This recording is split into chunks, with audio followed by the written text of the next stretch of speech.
Hello, everybody. MJ Schwab here. My dissertation is going to be on the Viking Age raiding and trading economic system and its diffusion into exploration and settlement practices. Um, so, what I was told by several professors was that this was going to be a great undertaking. It was far too much, and so I thought that the best thing to do was to cut it down geographically. And so we're going to be settling in on west of Iceland, so Greenland and Vinland. Um, there are a few questions. Of course, the main one is: was this raiding and trading economic system something different that just didn't happen in Middle Age Europe? Well, of course, it did happen, but not to this scale.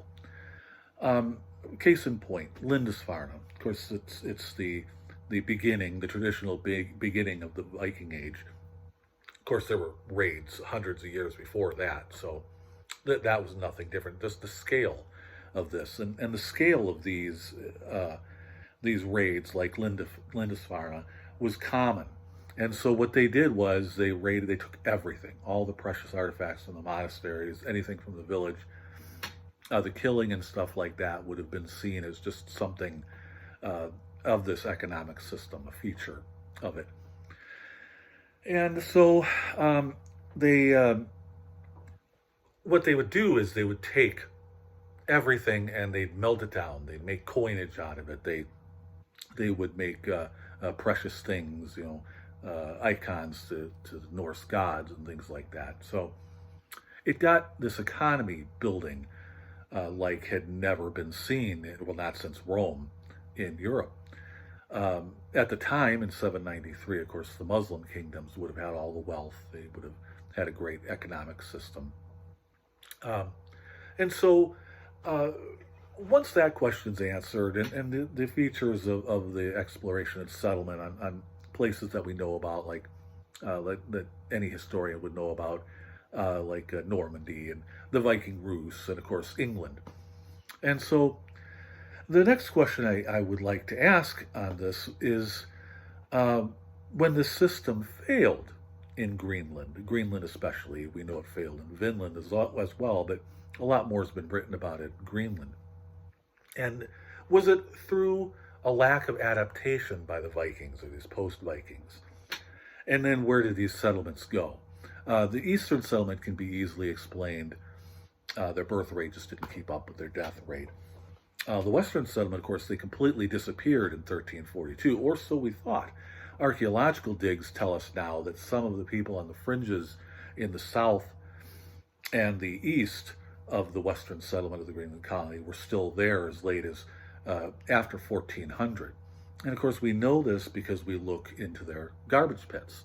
That is the best place, along with the place where they work metal.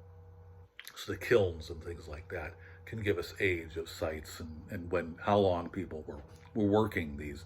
And of course, much of my historiography will be, and research will be on these archaeological dig sites.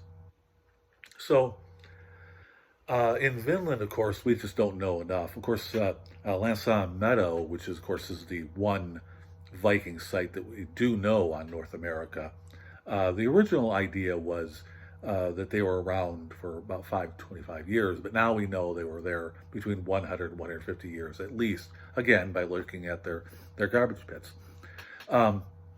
We A lot of people don't know this, but that's still a working archaeological site.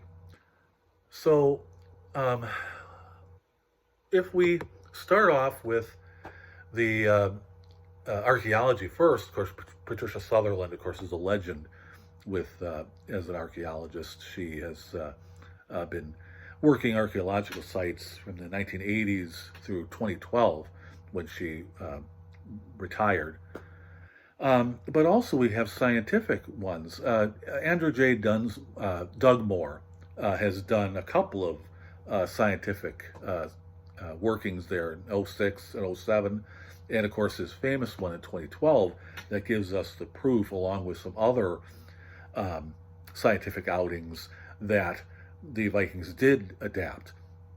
So the Vikings, the post-Vikings here on Greenland, were mostly um, cattle ranchers, essentially.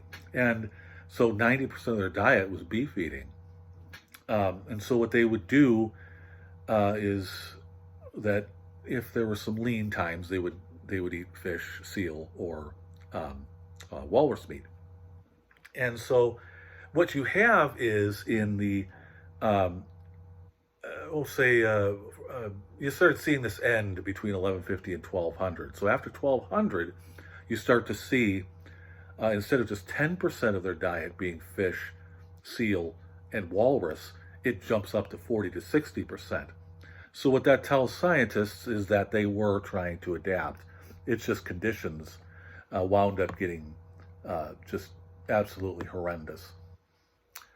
Um, of course, the books are all over the place. Of course, you have some of the early ones. James Curran's "Here Was Vinland," the Great Lakes region of America, is kind of a ridiculous one, where he figures that Vinland is further west.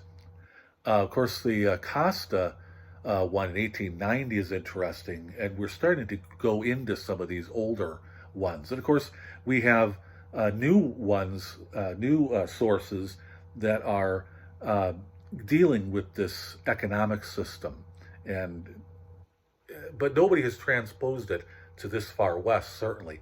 Of course, the final one that I'd like to talk about is Carol S. Francis, her master's thesis, Lost Western Settlement of Greenland.